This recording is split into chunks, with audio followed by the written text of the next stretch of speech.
Hello, everybody. Um, Even though this might not be posted on Friday, it is Friday for me right now, and so happy Friday. Welcome so much to all of my widow family because you are my family, and I can't do this without you all. I am so happy to be able to speak with all kinds of amazing women who have so much to offer us as widows in a variety of different ways, and today's no different. I met Carrie at a women's conference about 6, 8 months ago, where I was doing a keynote and I did her breakout session and I fell in love with her and the work that she does. And I'm so happy that Carrie, you are here with me today. And so, as I always do, I will turn it over to you. Because you know who you are way better than I know who you are. And so, Carrie, tell us a little bit about yourself and the work that you do. Awesome. Thanks for having me on, Jen. I really appreciate it. I'm honored to be here with you today.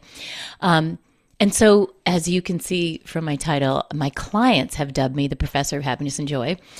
And I just love that because it came from my clients, not me, people who, a bunch of ladies that were in my class that I was running, my 6 week class.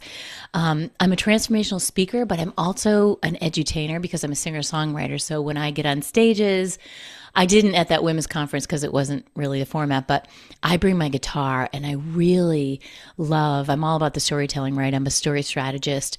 And so I come on and I weave music with neuroscience. So we're combining art and science together. And that really makes a powerful combination for people to really remember what I'm talking about. Because I'm talking all about what you love to talk about, Jen, the stories, right? The stories that, not only the stories we tell each other about the things that happen in our lives, but the stories we quietly tell ourselves, because those are the ones that really shape our lives. And here's the thing that I find in all of my research. I'm in the middle of doing some exciting research about this, but I find that we don't realize that we're telling these stories that are the very thing making us feel stuck in our lives. And I mostly work with women, and we really dive in and figure out. I've came up with a framework, the 5 steps to release your negative stories. And it's just a powerful framework that can take you through these steps and really figure out what are those stories. And I'm doing this research to find the top 3 stories that women tell themselves, because as women, we just tell so many more stories that are actually killing our dreams. So it's some really exciting and fun work. And it's really incredible to open somebody's eyes to this work, because once they see their story, they start to capture their stories. You can't go back to telling them the same way again. Absolutely. I mean, I was just sharing with Carrie before we got on that I often find myself on, with my therapist, and I will tell her something, and she will very bluntly say to me, "Is that the story you're telling yourself, or is that the truth?" And I'll go, "Oh." Because oftentimes it's Right? something that I have completely made up in my brain and it is not true. And I actually just learned the term cognitive distortions, which, Yeah. is a very, kind of psychoanalytic term for that. Yes. But yeah, no, it is definitely true. And so I love the work that you do. I love the entertainment, the edutainment. Edutainment? Is that what? Yes, you're Yes, right. edutainment. Edutainment. And Yep. in fact, I can see your guitar in the back corner of your brain. Oh yeah. Next time you come on, I'll make you perform. But I love that. I actually total aside here, but live music is incredibly important to me, and I actually find it to soothe my soul very much. And so it makes sense. Mm, The fact that you've hmm. combined, your singer-songwriter abilities with the work that you do. So, which kind of leads me to why? Yeah. Why, what inspired you to do this? And, I call it why Mm, do you keep doing this every day? yeah. That's a great question. I love the why, the big why. Well, I did mention my book, but it's all stories were my three, or songs were my 3 minute stories, right? So when I left my corporate career, had an extremely successful, climbed the ladder, got to the top and went, oh, really? This is all there is? Looked around and jumped off and decided to go back to what my lifetime dream was, which was to be a performer. I don't know why, but ever since I was a kid, that's what I would do. Like I would just perform. So whoever came to the house, I would get all the neighborhood kids. And anyways, it just was in my blood. So I left and pursued that, and I actually have 4 CDs, traveled all over New England with one of my best friends. And, my work was called Play. We're going out to play tonight. And we just had a ball. It was amazing. And some of my best fans were 3 feet tall, and they would grab onto my leg and cry when I left. We did a lot of work with kids and families. And so I was an English and psychology major in college, and I always knew that I would write. Like, even in my corporate days, people would be like, oh, we used to write letters back then. I'm dating myself. We didn't have email. So we wrote actual letters. And they'd be like, can you write this letter for me? And we'd actually have to put them in the mail and put a stamp on them and actually pick the phone and call people, right? This is where I grew up. This is where I learned my business skills. So anyways, long story short, I had a bunch of stuff that happened to me in my life, right? I had all these tragedies that happened in my family, and so many things happened that I wish didn't happen. And we all have that to some degree, right? Especially here today with our audience. And it's like, we have these things that happen. And I started catching myself. I started noticing that I was telling stories to myself about what happened that were actually making me feel worse than the very thing that happened. I was like, hold it. What is this? What's going on, right? And so I started diving into it, started doing research on that, started noticing my stories.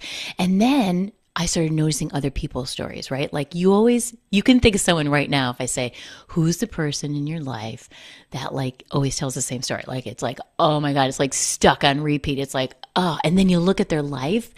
Not only is their story stuck, their whole life represents that story, right? The story represents their life because the story is stuck and so is their life. And they believe it. Like you were saying, Jen, like you opened with, they believe it. And most of the time, people don't even realize. We just don't realize we're doing it. As I love your therapist who brought that to your attention, because it just passes us by. So when we can figure that out, and then figure out what those stories are, that's why I do this work. I absolutely love this work. It's really important to me, and understanding that helped me get over a lot of things in my life. So, we talk about the power of storytelling and the power of the stories we tell ourselves. Here's another why question. Why are these stories so powerful, and how do they define how we think and act and feel? I Mm, know you do a lot of research around this, and without kind of going down a too much of a, researchy rabbit hole, we'll call it. Like, if you could simply explain, like, why is it that the stories we tell ourselves and the stories we hear are so powerful? yeah.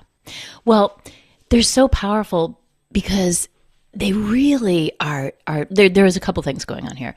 And I just do my own research on this too. So it's like real everyday kind of stuff where I talk to women and ask them. But they're so important because they're really like a little microcosm of our lives. Our stories are, right? Like there's a lot going on in those stories. They can represent, of course, they represent our beliefs, who we are, who we aren't, what we've been through, what we think about it, right? We give meaning to things through our stories, right? Whether that's true or not is up for debate.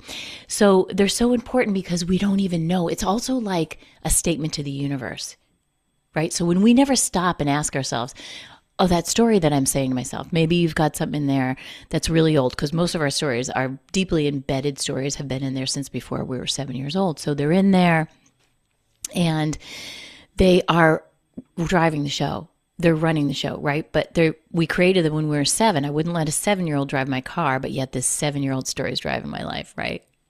That's how powerful they are. Because if I think to my head that everything's going to go wrong in my life, or when is the other shoe going to drop, if I have that kind of a story going on, then guess what happens, right? Because it all comes back to our brains. Our brains are so beautifully wired to look for what's wrong already. So if I'm feeding it more of that, it's going to go and find me answers to make my story true, which Yeah. gets into this tangled little web, right? Right, right, right.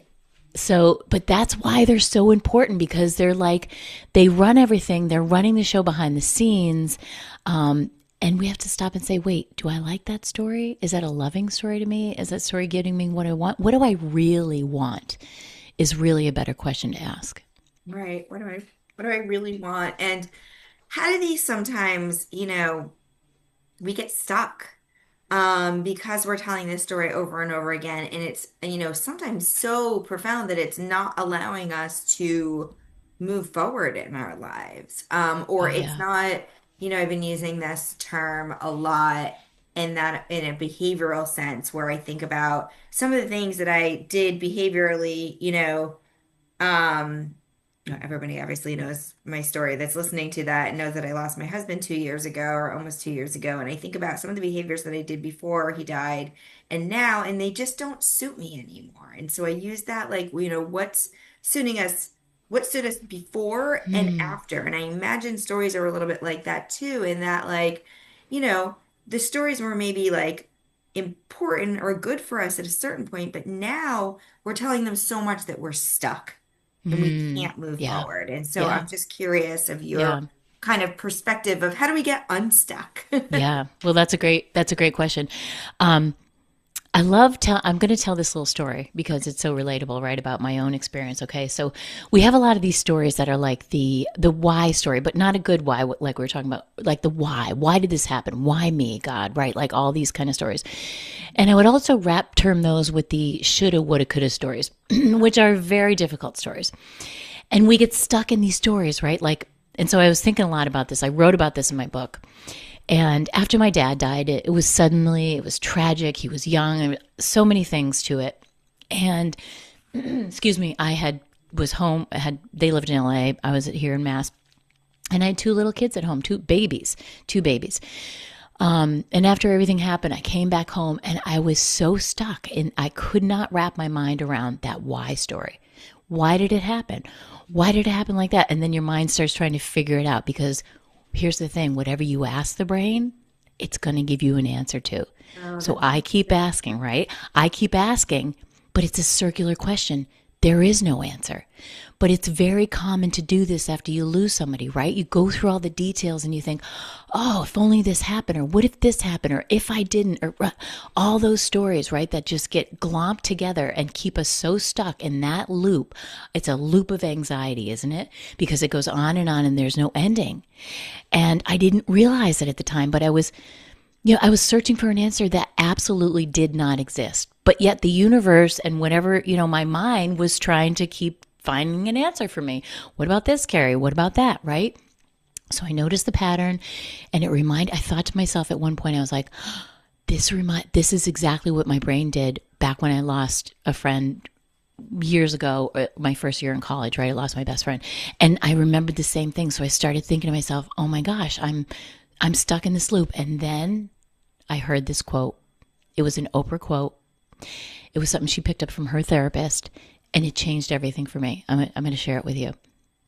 Forgiveness is giving up the hope that the past could have been any different than it was. Mhm. Yeah. And it seems so simple, right? But that's what I was doing. By my thinking and getting stuck in all We're the woulda, trying shouldas. to, yeah, Yeah, I was trying. to fix And, the and past. And then yes, yeah. yes. And when I realized, oh my God, I'm trying to change the past. I can't change what Right, happened. right, right, right. But we do that. And then when I came to that conclusion, I realized the only thing I could change was the story that I was telling about it Hmm. that was keeping me stuck. Yeah, it makes me, I'm leaning over right now because I'm grabbing a paperweight that I have on my desk. And it's a Dalai Lama quote, and it says, there are only 2 days in a year that nothing can be done. One is called yesterday, and the other is called tomorrow. So today is the right day to love, believe, do, and mostly live. And it reminded me, of that, like you can't do anything about yesterday and you can't do anything tomorrow. And so it's really living in the day. But I totally get that, again, having lost somebody very close to me, that like, why Yeah. question. And then you also mentioned something that's very relatable to this community. And I get people asking me this all the time, is the what ifs. What if I helped my Yeah. husband? What if my husband went to the doctor? What if he ate healthier? What Right. if, there's a lot of those. In fact, there was a young, um, call them young widows in the sense that she had just lost her husband very recently that called me Mhm. and she's like, I can't get out of these what ifs. Like, am I crazy? And I was like, no, you're not crazy. We all do this. And so tell me about the what if stories. And is there Ugh. like a little special tool or tactic to like get yourself out of those? Just like, Yeah. right? Yeah. Well, the what ifs go in with the whys, right? The what if are that kind of story that is just like circular reasoning because there is no what if because it already happened, right? And that quote at the end says, because you can't, right? Because and when I realized I was holding so tightly onto the hope that maybe there was something different that I could have done or that could have happened, like, like the what ifs, what if they dropped the keys and didn't get the car at that moment and then they didn't meet this other car, like all those things that your mind goes through. Yeah. And I love what you said earlier. You just said about bringing yourself back into the present moment because I talk a lot about that in my book. I call it PMA, not to be confused with PMS. Right. It's it's one letter away. PMA is present moment awareness, right? Because just like the Dalai Lama said, when we can find a way to bring ourselves back into this moment and remind ourselves we're stuck in a loop of anxiety right there, and bring us back in. Maybe you do a little grounding technique for yourself. Maybe you do like that 5, 4, 3, 2, 1. 5 things I'm seeing. Use your senses, right? 5 things I'm smelling. 4 things I'm smelling. 3 things I hear. 2 things, and go through that in your mind and bring you back. Because when we can come back into our bodies, we can stop that thinking, right? And another really great little tip on that I'll give is to ask better questions because these are all questions. There's stories, but there's stories hidden in a question. Why? What if I did this? And asking yourself a better question because there is no answer to that, right? Because it happened and that's the Right. way that it unfolded, right? And we can't change that. Better questions like, what else is possible here? Mhm. Yeah. What else is possible? What is something that I could do right in this moment that would make me feel just a tiny bit better? Yeah. You Yeah. know, No, just definitely. asking a different question in a more positive way. Um, I um I just did this exercise in a therapy group that I attend like literally like, a day or two ago that reminds me of this and it's what are you going to bring into your life and what are you going to take out of your life? And I Mm, really loved that, like in thinking about it in very small time frame increments. Okay, this spring, I am going to allow more of this. I am going to, treat myself this way. And then, from thinking about the winter, coming into the spring, I'm going to leave what behind. And so, it reminds me exactly what you're saying is asking those better questions that are going to, point you in the right direction of your future, yeah. your Yeah. future And self. get your mind, retraining your mind, right? Because the mind is so beautifully predisposed to look for what's wrong. That's what it does.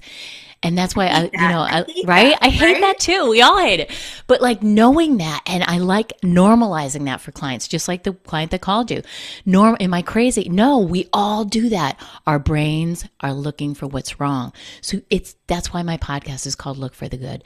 You have to get in there and retrain it. But the good news is you can retrain it, You can, right? It's right? And possible. it's so possible. And you just develop small practices for yourself, right?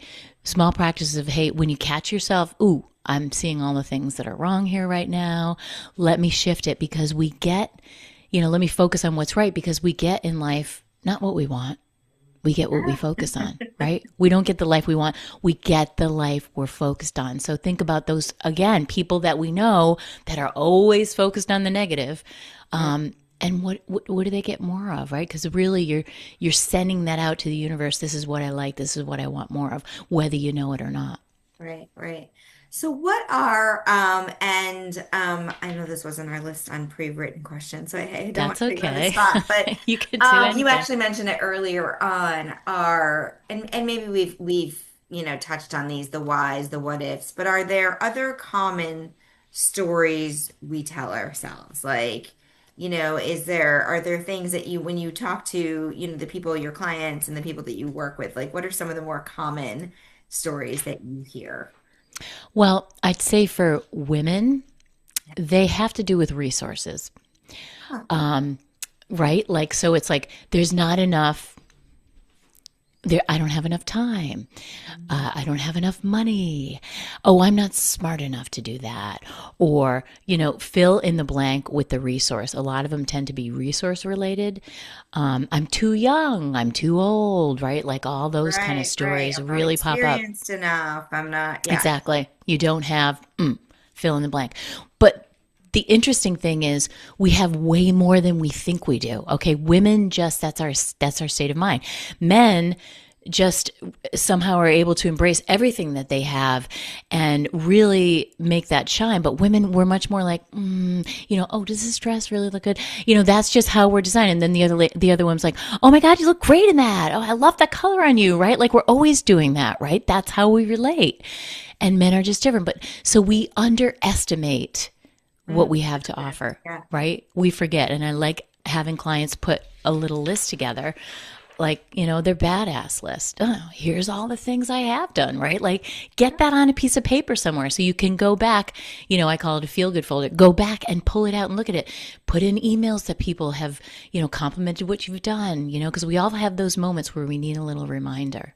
Absolutely. Yeah. And I think that that's really great advice, to have something that you can actually pull out as a reminder. Because sometimes, when you're in that cycle, it's hard to find those things in your brain. They seem to be Yes. tucked away. So being able to Yes. have them, down on paper, is Yeah. really helpful. Yeah, or call a good friend, right? Because friends are so good at seeing where what Yes. our strengths are when we aren't. Have a group of ladies that you hang out with. Like we all know that the relationships that we have really determine how good our life is. I just got this like flash in my mind. Oh, you were talking about the dress and my mom who will talk to anybody. Like she doesn't, stranger danger does not apply to her. And we would always be in stores and she would like come out of the dressing room and like ask a stranger, like, does this look good on me? And I'm like, How oh my God, cute. I was a kid and I was like, you're so embarrassing. Um, but um, but yeah, That's no, you're great. right. We are wired to think that we are not enough. And I think, Totally. another thing that I've been looking at a lot of is it kind of leads to this like idea of imposter syndrome that Yeah. like, we are faking it to, fake it till you make it, as they say. And like Yeah. you're not faking it because you actually know what you're doing. Oh my gosh. Yeah, I do a whole talk on imposter syndrome. Oh, you do? Yeah, yeah, it's all of because it's all of this. It's like how do we get back that belief in ourselves, right? Because we've given it all away. We forget. We could tell you what everybody else in our family, our friends, what everything they love. But especially midlife women, we forget what it is that we love. We forget what we love. We forget what we've done. So it's really just reminding yourself that list is going to be long when you actually sit down and put everything on it that you have accomplished in your life. And this, as I think about the people, the audience, or I shouldn't call the audience, but the women that I primarily work with who are widows, one of the biggest pieces that I hear time and time again is having to redefine your identity. Mm, You were a married woman, and now you're not. yeah. And Yeah. oftentimes a lot of the pieces, and I can speak to my own experience, a lot of pieces in your life revolve around that person that you were married to, friends, family, maybe careers, what have you. And now you are needing to redefine yourself. And I feel, and I'll let you maybe elaborate on this, that that storytelling piece can be a really big part in redefining who you are because it's what stories are you going to tell yourself now? Now. And instead Yeah. of focusing on the I lost this, I lost that, I like how, reframing it in, Yeah. and again, it's not work. Listen, there are people in early grief or even late stages of grief who cannot see the forest through the trees. Like, and that's okay. I welcome all grief. There's no judgment in anything. But for the people that can start to see the little bit of light at the end of the tunnel, as I, referenced earlier on in our conversation, like what is it, when you talk about creating identities, like what part does storytelling, have to do? Everything. Yeah. I mean, I hate to make it so broad, but Yeah. like everything, like it's so funny that you were saying that because it's, one of the things like, okay, so my mom was married to my dad for 40 years. They were madly in love with each other. Like they were hardly ever apart. They always went on vacation. They did everything together. And there was nobody that they would rather be with than each other, right? Kind of sickening. But it really, I say it in a great way. Yes, of course, I get it. But it set such a high expectation in my life of love and marriage, right? And, he's been gone since 2003. So, one of the things she did say to me was this very thing that you're saying. She said, the hardest part, I said, what was the hardest part for you? The hardest part was that I would rush home from the store because I would think that your dad's home and I got to make him dinner and we got to do this and that, right? So she said, but over time, what I realized was that nobody was really coming to save her, so to speak, right? Mm-hmm. She had to figure out for herself, who is she going to be now? And it's a very deliberate process, but stories are a huge part of it, right? And it's finding a way to embrace that part of yourself because that's always there. That's a huge part of her heart, right? And embracing that and who you were, and this is who I want to be now. And almost like being able to deliberately craft that. Because bringing creativity into that with a new story, a new identity, creativity is a powerful antidote for stress. So if we can find a way to be creative in everything that we do, add a little creativity to it, is going to really dampen down that stress and take a look at, wow, well, what story right now would make me feel just a little bit better, right? Because that's what all we're looking for. It's just every day to get up and feel just a little bit better. Right. Because changing that story will offer a nice accumulation. So if you feel a little bit better today and tomorrow you might feel just a little bit better, you might look back after 30 days or 60 days and go, wow, look at all those cool things I did just for me. Because let's face it, we didn't do all those things for ourselves before. Yeah. Change doesn't happen overnight, which is like such a trite thing to say, I feel like, but it's just, moving the little needle just a tiny bit. And you know what? Sometimes you go backwards and that's okay too. Yeah. Sometimes you're like, oh my gosh, I'm doing so great. And then all of a sudden I'm not. And like, that's just kind of how grief in general, but life Yeah. too. I think, life, again, another kind of, well-worn quote, two steps forward, one step back. Like, it's real. There's a reason why these, sayings exist. And sometimes you want to roll your eyes at them and, be like, oh, that's what everyone says. But Right. it's very real. And I So think true. they tie into this kind of storytelling as well. Yeah, so true. But what I love about this work though, like we were saying before, Jen, is that once you realize that you have a story that's holding you back, or you didn't realize you have that old story that keeps coming up every time you get stressed, whatever that little mean story, because they're mean. They're mean stories. Those little quiet stories we tell a lot of times are mean. Oh, why'd you do that? You can't get anything right. Like all those kind of stories. Once you can get your arms around that little thing, then you can change it. That's the cool thing. You'll never go back to saying that again the same way once you realize you've been saying that for the last 35, 40 years and you're really done with that. That goes on your list of out with the old winter stuff. That one goes out, right? So make yourself a little list of stories you're not going to no longer say to yourself. Yeah, I love that.